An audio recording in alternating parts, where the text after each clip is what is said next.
Baik, kita akan mempelajari materi berikutnya tentang usaha dan energi, ya, usaha dan energi. Jadi usaha dan energi itu dua besaran, ya, dua besaran yang saling berhubungan nanti. Setelah kita kemarin beberapa pertemuan sebelumnya membahas tentang gaya, ya, jadi gaya itu nanti akan menghasilkan usaha, ya. Dan bisa juga nanti dikaitkan dengan energi.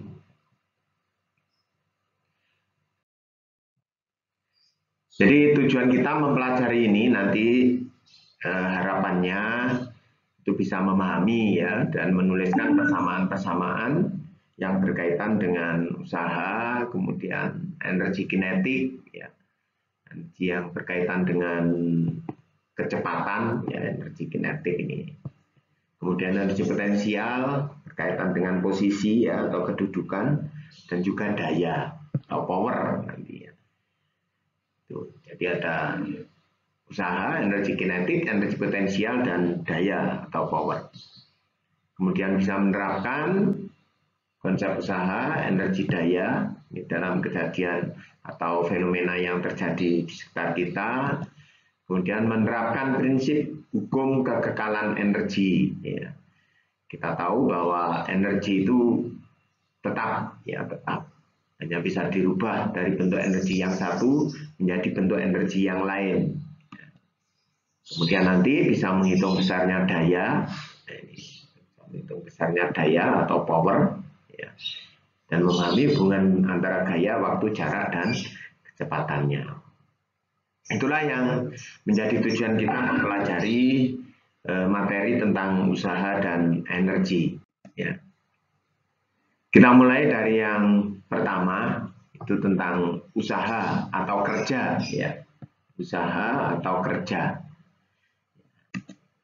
Jadi yang dimaksud dengan usaha atau kerja itu adalah pengukuran, bisa berupa hasil pengukuran maupun hasil perhitungan, ya, berkaitan dengan perubahan yang terjadi pada benda bila ada gaya yang bekerja, ya, ada gaya yang bekerja.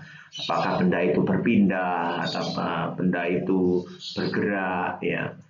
Bergerak itu berarti ada kecepatan yang dihasilkan, berpindah itu ya posisinya berpindah, ya.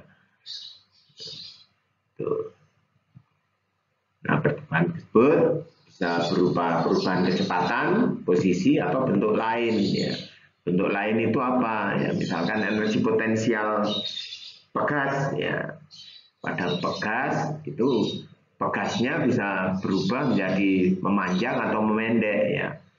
Bisa memanjang atau memendek berkaitan dengan bentuk lain ini, ya. Kemudian satuan usaha itu adalah joule, ya, joule. Satuan usaha dalam sisi internasional itu adalah joule atau Newton meter, ya, Newton meter. Newton meter itu joule, ya. Kalau dalam sistem British, ya, satuan gayanya bisa jadi nanti menjadi pound feet, ya, pound feet, ya. Bisa jadi menjadi itu untuk satuan British atau satuan Inggris, ya. Nah, ini penjelasan tentang usaha itu berkaitan dengan gaya, ya. Jadi setelah kita mempelajari gaya, jika ada gaya yang bekerja pada benda, ya, yang berada dalam arah yang sama dengan perpindahannya, jadi arahnya sama, ya, arahnya sama dengan perpindahan, maka seperti itu, ya, bisa digambarkan. Ini ada orang menarik, ya, yang menarik atau mendorong, ya, mendorong searah dengan perpindahan. Nah, ini searah dengan perpindahan apa, ya, ditunjukkan dengan arah ini, gaya tarikan, ya, maupun dorongannya ini, ya, maupun dorongannya ini searah dengan permukaan. Ya, kalau digambarkan secara sederhana menjadi seperti itu, ya. Jadi jika ada gaya F ini, ya, yang menghasilkan perpindahan S, jadi perpindahan itu S, gayanya F, ya. Ini searah, ini searah. arahnya sama, sudutnya 0 kalau arahnya sama itu ya, sudutnya 0. Sudutnya 0 derajat, itu arahnya sama ya, pengertian arahnya sama seperti itu. Sudutnya 0 derajat. Maka kalau yang terjadi seperti itu, usaha yang dihasilkan itu sama dengan gaya kali perpindahan atau F kali S ya. F kali S ya. Tuh, jika arah gaya itu searah atau arahnya sama dengan perpindahannya ya. Sudutnya 0 derajat. Itu yang pertama. F kali S ya. Itu yang pertama. Kemudian yang kedua, jika gaya F ini membentuk sudut, ya, membentuk sudut, ya, seperti ini. Ini ada tarikan, ya, arahnya ke sana, ya. Tapi perpindahannya arahnya ke sana. Ya. Jadi arah gaya F itu membentuk sudut ya, dengan perpindahannya, dengan S-nya. Jadi membentuk sudut ini, ya, membentuk sudut. Ada sudut. Jadi ini S-nya ke sana, S-nya ke sana. Ya, jadi ada sudut. Sudutnya theta. Ya. Maka kalau seperti itu yang terjadi, usahanya sama dengan F kali S cos theta. Ya. F kali S cos theta. Ya. Ini nanti masih ada kaitannya dengan hukum Newton. Hukum Newton tetap ada ya. Nanti kalau ada gesekan pada bidang, tentunya kalau berpindah ini mesti ada gesekan ya. Ada gesekan. Seberapa besar gesekannya tergantung pada permukaannya, koefisien geseknya. Ya. Jadi kalau seperti ini F kali S cos theta itu secara sederhana jika tidak ada gesekan. Ya. Kemudian jika ada gaya gesek, maka yang terjadi seperti ini. Ya.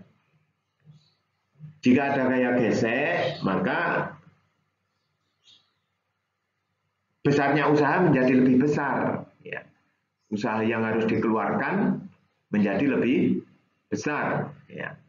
Kita lihat ini ada dua permukaan, ya, yang satu adalah kaca, ya, yang lainnya adalah triplek.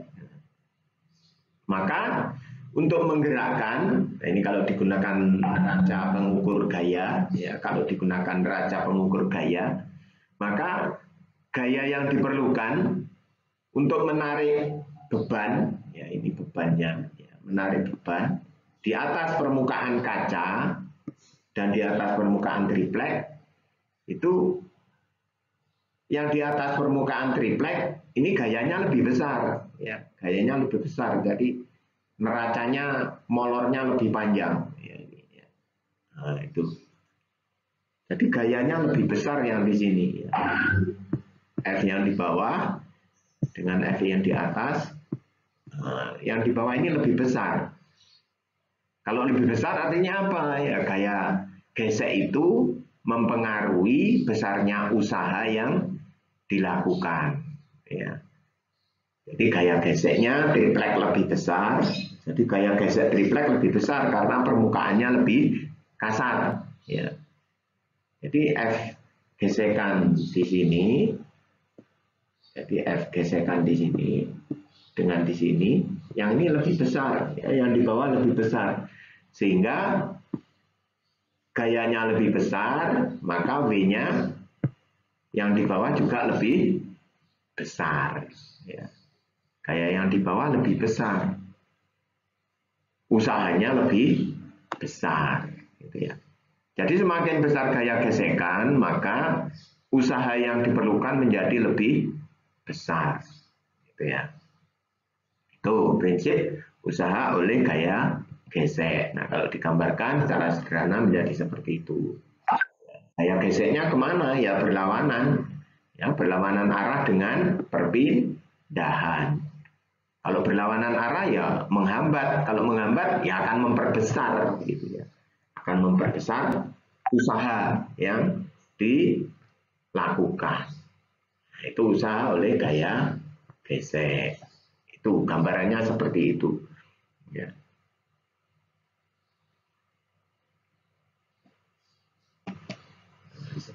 Besarnya usaha oleh gaya gesek, FK, jika bendanya berpindah sejauh S, itu usaha oleh gaya gesek sama dengan FK kali S. Ya, FK itu adalah gaya gesek. Ya, gaya gesek. Besarnya apa? Ya kemarin sudah kita bahas. Mu K kali N. Ya, koefisien gesek dikalikan gaya normal. Ya. Yang ini adalah koefisien gesek. Ya, koefisien gesek. Di Newton sudah kita bahas. Yang ini adalah gaya normal. Nah, itu. Jadi harus diingat lagi materi tentang gaya gesekan. Ya, koefisien gesek kali gaya normal. Itu usaha oleh gaya gesek. Nah, kita lanjutkan ke contoh tentang usaha. Nah, misalkan ini. Ada gaya 250 Newton digunakan untuk mendorong beban ke arah kanan. Ya, ke arah kanan. Sehingga beban berpindah jauh 3 meter. Itu usaha. Jadi kalau ada beban didorong oleh gaya S ke arah kanan, ya ke arah kanan, dan ini berpindah sejauh sana 3 meter. Kalau gaya F-nya 250 Newton, berapa usahanya? Di situ tidak diketahui berapa besar gaya gesekannya dan massa bebannya. Kita langsung aja menyelesaikan, ya. Memiliki arah yang sama perpindahan dan ini. Sehingga B itu sama dengan F kali S, ya. 750 Newton meter atau 750 Joule. Itu contoh sederhana, itu yang pertama. Ya, contoh sederhana yang pertama digambarkan seperti ini. Ya, digambarkan seperti ini. Ada gaya F ke arah kanan sehingga bebannya berpindah jauh 3 meter. F kali S ini rumus dasar, Itu yang pertama. Kemudian kita lanjutkan dengan energi. Energi adalah sifat suatu benda yang memungkinkan benda itu untuk melakukan usaha. Jadi energi. Jadi kalau Anda memiliki energi di dalam tubuh kita, ya, di tubuh kita semua. Nah, itu kita bisa melakukan usaha apa saja gitu ya. Bisa mengangkat beban, bisa berlari, bisa berjalan, ya, dan seterusnya. Sehingga kita bisa melakukan usaha. Bisa melakukan usaha. Itu energi, ya. Jadi kalau ada energi memungkinkan untuk melakukan usaha. Ya. Energi bisa bentuk macam-macam, ya. Lebih besar energi, maka akan lebih besar pula usaha yang bisa dilakukan. Ya. Semakin besar energi, semakin besar pula usaha yang bisa dilakukan. Satuan energi sama Joule. Ya. Satuan energi adalah Joule, sama dengan satuan usaha. Bentuk energi yang pertama itulah energi kinetik. Ya, energi kinetik ini energi yang berkaitan dengan benda yang bergerak. Jadi semua benda yang bergerak itu pasti memiliki energi kinetik. Ya. apapun gerakannya, gerak berputar, gerak lurus, ya, gerak bolak-balik dan seterusnya, itu pasti memiliki energi, ya, karena memiliki kecepatan. Ya, jadi bergerak, pokoknya bergerak. Kalau bergerak berarti yang memiliki kecepatan. Kalau bergerak ya jelas memiliki kecepatan. Jika benda bermasa M bergerak dengan kecepatan V, maka energi kinetiknya setengah M kali V kuadrat. Jadi semua yang bergerak itu memiliki energi kinetik. Memiliki energi kinetik. Sebagai contoh, ini. Hitung energi kinetik mobil yang bermasa 1100 kg bergerak dengan kecepatan 60 km per jam di atas jalan datar. Ya. Berapa energinya? Jadi kalau kita ingin menyelesaikan sesuai dengan persamaan tadi, langkah yang pertama ya kita ketahui massa mobilnya 1100 kg. Kemudian kecepatannya 60 km per jam. Nah ini kita rubah satuannya menjadi meter per sekon. Menjadi meter per sekon. Karena ini kilogram. Jadi kilogram itu pasangannya adalah meter. Ya, pasangannya adalah meter. Ya, sehingga 60 km per jam itu sama dengan 60 kali 10 pangkat 3 meter dibagi 3.600 sekon. 16,7 atau 16,67 silakan. Ya. Itu kecepatannya. Sehingga kita bisa menghitung energi kinetik mobil tersebut adalah setengah mv kuadrat. Ini dimasukkan. Jangan lupa V-nya kuadrat. Ya, kuadrat itu pangkat 2. Ya, dikuadratkan setengah mv kuadrat. Nah, sehingga hasilnya adalah tuh 153.389,5 kg meter kuadrat per sekon kuadrat atau 1,533895 10 pangkat 5 Joule. Jadi bisa dituliskan menjadi bentuk nah, itu energi kinetiknya. Rumusnya setengah mv kuadrat. Jadi ini adalah rumus energi kinetik setengah mv kuadrat. Itu contoh energi kinetik. Kemudian contoh yang berikutnya adalah energi potensial gravitasi. Energi potensial gravitasi, nah, sesuai dengan namanya, ini dipengaruhi oleh percepatan gravitasi G. Ya. Dipengaruhi oleh percepatan gravitasi. Apa yang dimaksud dengan energi potensial gravitasi? Energi potensial itu timbul, energi potensial gravitasi timbul karena posisinya, ya, karena posisinya, atau karena ketinggiannya.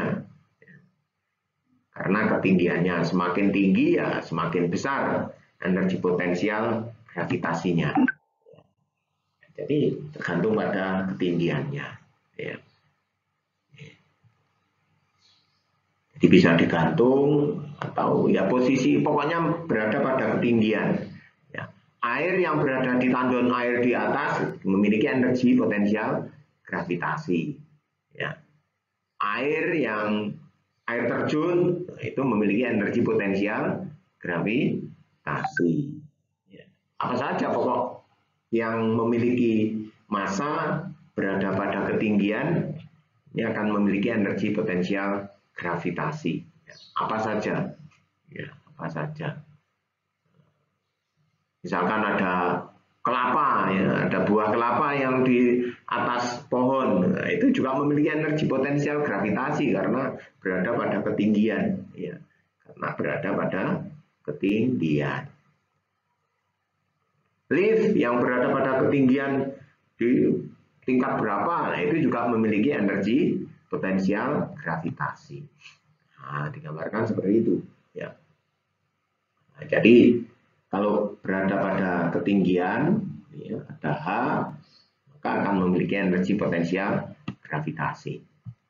Energi potensial gravitasi rumusnya sama dengan M kali G kali H. Jadi semakin tinggi, maka energi potensial gravitasinya semakin besar. Ya, semakin besar. Hanya semakin besar, energi potensial gravitasinya semakin besar. Kemudian yang berikutnya adalah energi potensial pegas. Energi potensial pegas. Topir ya, topir. Apakah memiliki energi Pak Per itu ya? Memiliki ya. Jadi kalau misalkan ada apa namanya per yang ditarik, ditekan, nah itu memiliki energi ya. Jadi setiap pegas atau per itu memiliki konstanta kekakuan ya. Jadi ada per yang lembek, ada per yang keras itu ya. Itu namanya konstanta kekakuan. Ya, konstanta kekakuan. Jadi sepeda motor ada yang empuk, ada yang atos, ya itu tergantung pernya, konstanta kekakuannya berapa ya. Konstanta kekakuannya berapa? Itu kalau menggunakan per ya. Jadi memiliki konstanta kekakuan. Kalau ditarik sepanjang delta X, maka ya akan memiliki energi ya. Kalau ditarik berarti ya energinya apa? Ya akan menarik juga. Kalau ditekan, ya energinya menekan juga gitu ya. Jadi kalau pegas ditekan, seolah-olah pegas itu memiliki energi kan, akan menekan juga gitu ya. Nah, digambarkan seperti itu. Jadi kalau semula misalkan seperti ini mula-mula bisa ditekan, bisa ditekan memendek. Nah, kalau memendek berarti kan seolah-olah kalau sudah memendek tangan kita kan akan ditekan oleh pegas itu ya, akan ditekan. Jadi pegasnya memiliki energi. Atau kalau ditarik, pegasnya ditarik. Dan seolah-olah pegas itu juga akan menarik gitu ya. Karena memiliki energi potensial pegas. Ya. Besarnya berapa? Besarnya bisa dihitung dengan persamaan. Nih, ya. Energi potensial pegas sama dengan setengah K delta X kuadrat. Ya. Setengah K kali delta X kuadrat. Itu rumus energi potensial pegas.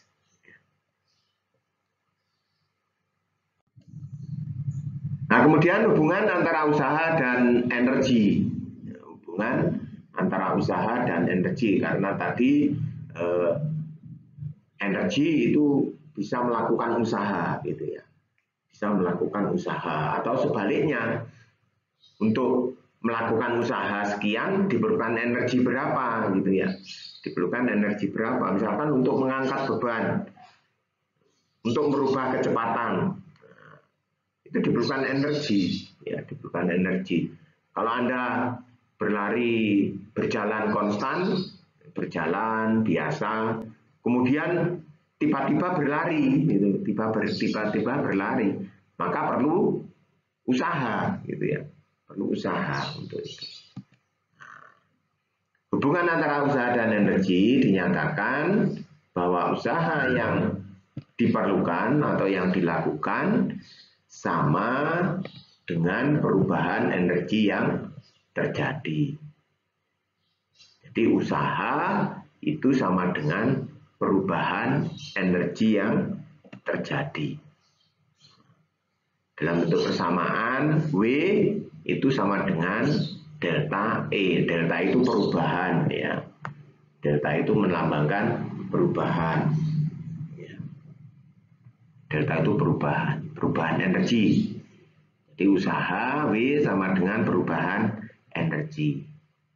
Kalau tadi ada dua bentuk energi, ada energi kinetik, ada energi potensial.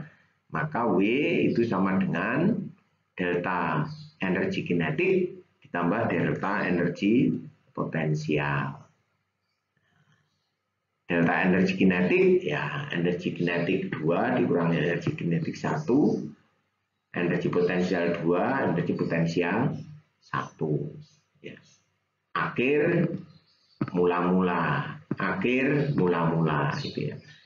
Delta itu energi akhir dikurangi energi mula-mula, perubahan. Ya, perubahan itu gitu. Jadi kalau semula panjangnya 5 menjadi 10, berarti ya akhirnya 10, mula-mulanya 5. Gitu ya. Itu pengertian mula dan akhir. Sehingga bisa dituliskan seperti itu secara umum. Ya. Ini persamaan. Ini. Hubungan antara usaha dan energi, ini masih kita lanjutkan. Jika selama perpindahan terjadi gesekan, yang pertama tadi tanpa gesekan, ya ini ada gesekan, maka ada tambahan. Besarnya usaha yang dilakukan itu akan bertambah dengan semakin besarnya gesekan. Jadi ini persamaan mula-mula yang tadi, ya, masih ada tambahan W gesekan, ya W gesekan. Jadi menjadi ini, kalau ini tadi mula-mula, ya, ini tadi awalnya ini sampai di sini. Karena ada gesekan, ya, karena ada gesekan, maka ini bertambah. Ada tambahan usaha oleh gaya gesek. Ya. Jadi ada tambahan. Jadi kalau ada gesekan maka usahanya menjadi lebih besar, itu aja. Ya. Usahanya menjadi lebih besar sehingga diusahakan kalau berkaitan dengan gerakan-gerakan yang tidak memerlukan gaya gesek, ya gaya geseknya dikurangi, diperkecil, ya diperkecil. Misalkan kalau diporos itu diganti dengan atau ditambah piring atau dikasih pelumas, paling tidak ya dikasih pelumas, karena fungsi pelumas itu memperkecil gesekan. Jadi poros kalau awal dulu ya ada poros, tinggal dikasih pelumas, tapi sekarang dikasih piring, ya klaker gitu ya. Tuh, untuk memperkecil gesekan, ya untuk memperkecil gesekan. Pelumas memperkecil gesekan. Tuh. Karena gesekan itu akan memperbesar usaha. Ya, akan memperbesar usaha. Oke, contoh ini ya. Hitung usaha yang diperlukan untuk mengerek beban, untuk mengerek, ya. Mengerek itu menaikkan, ya, menaikkan beban 50 kg sehingga bergerak sejauh 5 meter.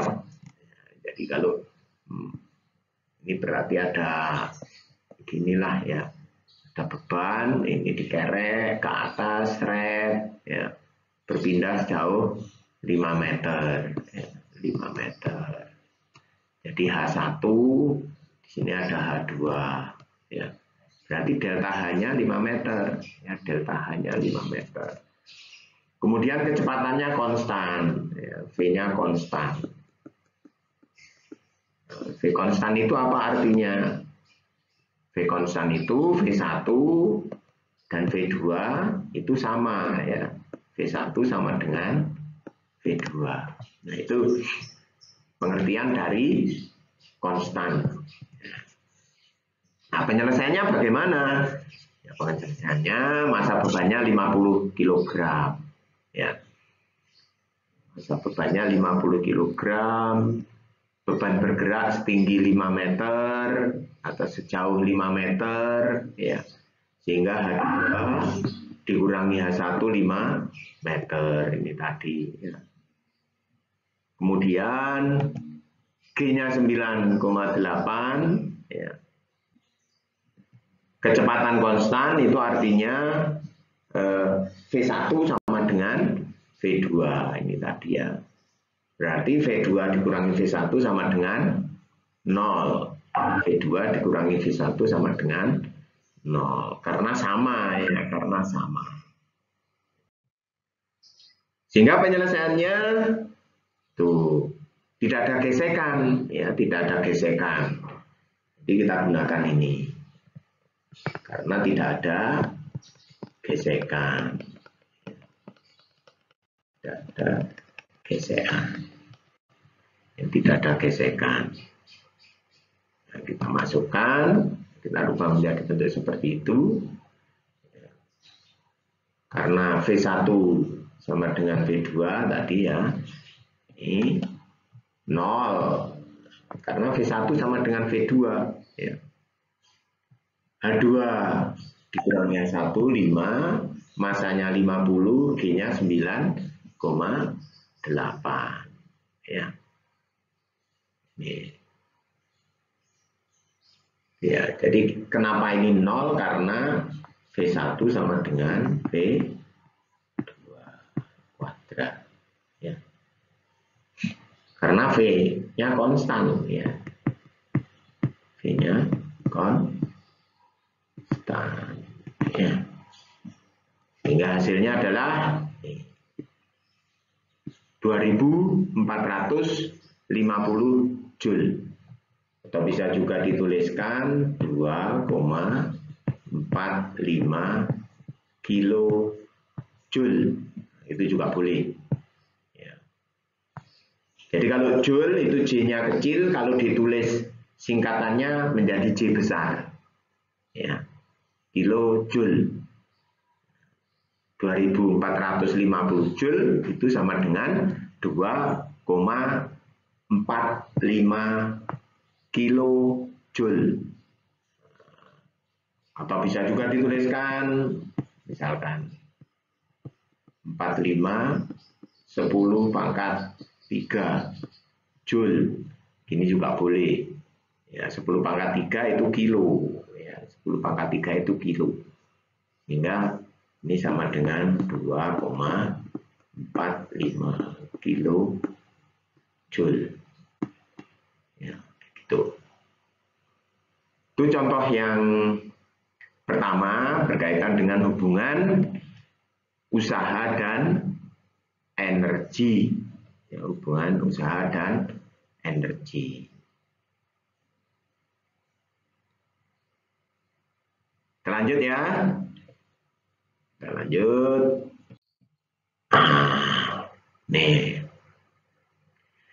Hitung usaha yang diperlukan untuk mendorong beban 50 kg ke arah kanan sepanjang bijang datar, beban berpindah sejauh 5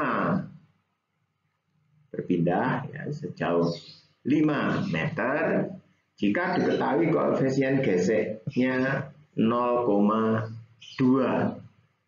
Nah, jadi di situ ada gaya gesek ya, ada gaya gesek. Yang perlu diperhatikan kalau ada gaya gesek ya ingat, jadi kalau ada koefisien gesek ini mesti ada gaya gesek ya. Gaya gesek itu rumusnya mu k kali n. Jadi harus menghitung n. Gaya normal ya. Gaya normalnya berapa? Ingat materi tentang hukum Newton ya, gaya gesek. Gaya gesek sudah kita bahas di hukum Newton. Ya. Tuh. Jadi kalau kita gambarkan ya ini ada bidang datar, ya, bidangnya datar. Ini ada beban ya. Berpindah ke sana sejauh 5 meter. Ya. Nih. Seperti itu. Gaya geseknya ke arah kiri ada FK ya. Kalau ada gaya gesek, kemarin ada W, ada N gitu ya. Nah, N-nya ini berapa kalau seperti itu? Nah, dilihat lagi. Ya. Nah, nih. Jadi yang diketahui adalah massa beban 50 kg. Perpindahannya S-nya 5 meter. G-nya 9,8. Ya. V2 sama dengan V1. Diam. 0. Berpindah itu ya dari diam menjadi diam. Ya, kalau bergerak berbeda lagi. Kalau bergerak itu berarti kecepatannya ada. Tapi kalau coba pindah dari titik A ke titik B, titik A diam, titik B juga diam. Itu berpindah. Ya. Beban berada di atas bidang datar, itu berarti kalau di atas bidang datar itu ketinggiannya sama ya. Di atas bidang datar berarti H1 sama dengan H2. Ya. H1 sama dengan H2. Sehingga H2 dikurangi H1 0. Ya. Karena ketinggiannya sama. Ya, berada di atas bidang datar. Ini berarti tinggiannya sama ya.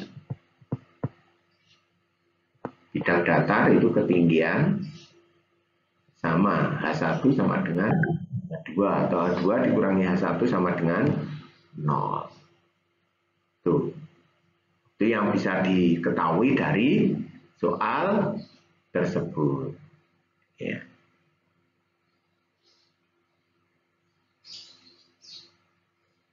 Tuh.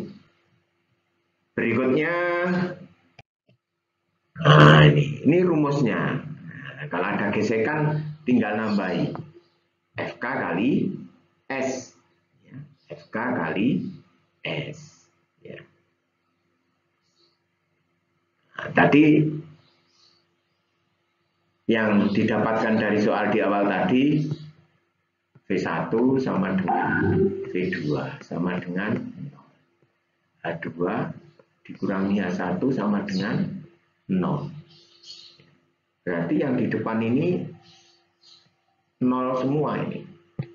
Ini 0. Sehingga usahanya itu hanya FK kali S. Ya, FK kali S. Karena ini 0 semua ya. 0, 0 ya. Sehingga usahanya tinggal yang di belakang itu. Tinggal ini saja. Nah, mu K kali N kali S. Nah, sekarang N-nya berapa? Nah, ini yang ditanyakan. Karena mu K-nya, koefisien geseknya sudah ada, S-nya juga sudah ada. N-nya berapa ini gaya normalnya? Gaya normal, kalau dalam seperti ini, minggu lalu sudah dibahas pertemuan sebelumnya, ya.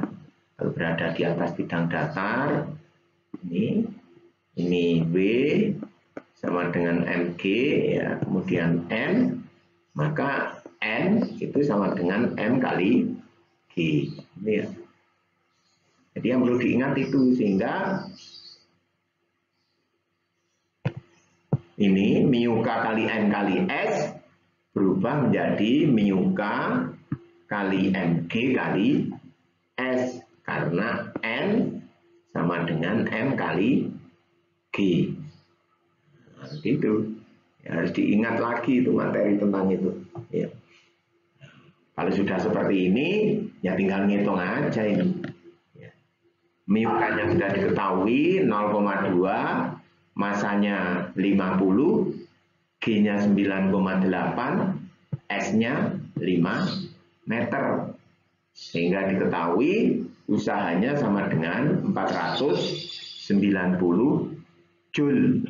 Ya, 490 Joule. Itu jika ada gaya gesek. Ya. Jika ada gaya gesek di atas bidang datar. di atas bidang data. Kalau H1 tidak sama dengan H2, ya tinggal H2-nya berapa, H1-nya berapa, gitu aja ya. Nah itu contoh yang ada gaya gesek, ya, yang ada gaya gesek. Baik, kita lanjutkan. Nah, ini mendorong, ya, mendorong di atas bidang miring. Mendorong di atas bidang miring. Bagaimana kalau mendorong di atas bidang miring? Ya, bebannya 50 kg, ya. Didorong di atas bidang miring 30 derajat. Berarti ini 30 derajat bidang miringnya. Ya. Koefisien geseknya 0,2. Berpindahnya sejauh 5 meter. Ini ke sana 5 meter. 5 meter. Berpindah sejauh 5 meter. Ya. Kalau berpindah, berarti V1 sama dengan V2 sama dengan 0. Berpindah, ya. Nah, kemudian hanya bagaimana ini? Nah, ini. Di sini ada H1, di sana ada H2. H1, H2, bagaimana itu, Pak? H1, H2. Ada gesekan. Di sana ada FK. Ya. Kalau FK, rumusnya mu K kali N, berarti ada gaya normal. Kan gitu ya. Gaya normal. Kemudian ini ada W. Ada W. Itu terus gimana itu? Jadi uraiannya seperti itu. Nah, ini kalau diuraikan menjadi seperti ini. Nah, ini ada segitiga penguraian gaya berat. Jadi yang searah, yang satu garis dengan N, ini ya, ini menjadi W sin atau cos, W cos ya, W cos 30. Nah, ini ada W cos 30. Nih. Dari mana W cos 30? Nah, ini ada segitiga ya. Ada segitiga. Kalau saya gambarkan segitiganya begini. Ya. Ini W, sudut ini 30. Maka ini adalah W cos 30. Dengan statika itu penguraian gaya ya, di statika penguraian gaya. Ya. Tuh. Nah, kalau kasusnya sudah diuraikan seperti itu, maka ya kita tinggal menyelesaikan. Ya. Tinggal menyelesaikan. Ya. Nah, tadi hanya apa? Hanya ini. H itu sebetulnya ini delta H ya. Delta H itu sebetulnya H2 dikurangi H1. Nah, kalau kita lihat, ini ada segitiga, ya, ada segitiga. Nah, ini kalau digambarkan ini ada segitiga. Nah, ada segitiga gini. Ini 30, ya, derajat. Ini ada 5 meter. Nah, ada 5 meter. Maka tinggi ini sebetulnya bisa dihitung. Kalau Anda masih ingat trigonometri, ya, trigonometri segitiga. Sisi di depan sudut itu sama dengan sisi miring sin sudutnya. Ya. Sin sudut itu sama dengan sisi di depan dibagi sisi miring. Ya. Jadi delta H ini sebetulnya sama dengan 5 sin 30. Jadi H2 min H1 itu sama dengan 5 sin 30. Ya. Itu kalau Anda masih ingat belajar matematika ya, belajar matematika tentang segitiga, siku. Dan dari situ semua kasus ini sudah kita uraikan, maka kita bisa menyelesaikan. Ya. Kita bisa menyelesaikan. Menyelesaikannya bagaimana? Ya sesuai dengan rumusnya tadi. Masa beban sekian, perpindahan ini karena bidang miring, maka H2 dikurangi H1 itu 5, ya, S sin 30 tadi ya. 5 kali 0,5. G-nya sekian, P2 min P1 itu. Nah, ini rumusnya sama ya, rumusnya ini. Ya. Kecepatannya 0 karena berpindah ya. H2 min H1-nya 2,5 tadi sudah. N-nya, nah, N-nya ini berapa? Nah, tadi sudah dihitung. Kalau berada di bidang miring, N-nya itu sama dengan berapa? N-nya sama dengan W cos 30. Ya, tadi di awal sudah diuraikan ya di gambar itu. Bahwa N gaya normal itu sama dengan W cos 30. MG cos 30. N-nya berapa? N-nya ini. N G cos 30 0,866. Sehingga N-nya ini maka akan diperoleh W-nya 1225 ditambah 0,2 ini adalah mu K ya, mu-nya 0,2 ini N gaya normal, ini S.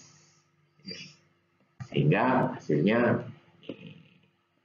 1649 atau mendekati 1650 Joule ya, atau bisa dituliskan 1,65 kilojoule gitu ya. Nah, itu contoh berkaitan dengan usaha gaya gesek ya, di atas bidang miring ya, di atas bidang miring. Nanti Anda pelajari lagi, kalau ada yang kurang jelas ya silakan dipelajari lagi.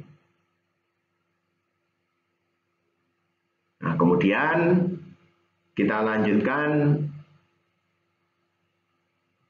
Nah, sebetulnya materi ini sudah ada di buku modul itu yang saya bagikan itu sudah ada. Ya. Kita lanjutkan yang berikutnya. Nah, ini ada contoh atau latihan ini. Hitung besar usaha yang harus dilakukan atau dikeluarkan agar kotak berpindah sejauh 5 meter. Sejauh 5 meter. Nah, ini ketinggiannya sudah diketahui, tambah enak ini. Ketinggiannya sudah diketahui, tambah enak. Yang tidak enak apa? Yang menghitung sudutnya ini berapa? Menghitung sudutnya berapa? Sudutnya digunakan untuk apa? Nah, kalau ini ada FK, ya, FK itu mu K kali N. Untuk menghitung N ini tadi ya, N. Di sini ada, ini ada W ya. Kemudian di sini ada W cos theta. Nah, jadi diperlukan sudut. Sudut ini berapa? Berapa derajat ini sudutnya? Ya. Tetanya berapa derajat? Nah, ini yang harus dihitung dulu ya, yang harus dihitung dulu. Rumusnya bagaimana? Sama seperti contoh soal yang tadi. Rumusnya sama seperti contoh soal yang tadi. Ya. Sebelumnya. Silakan coba dikerjakan.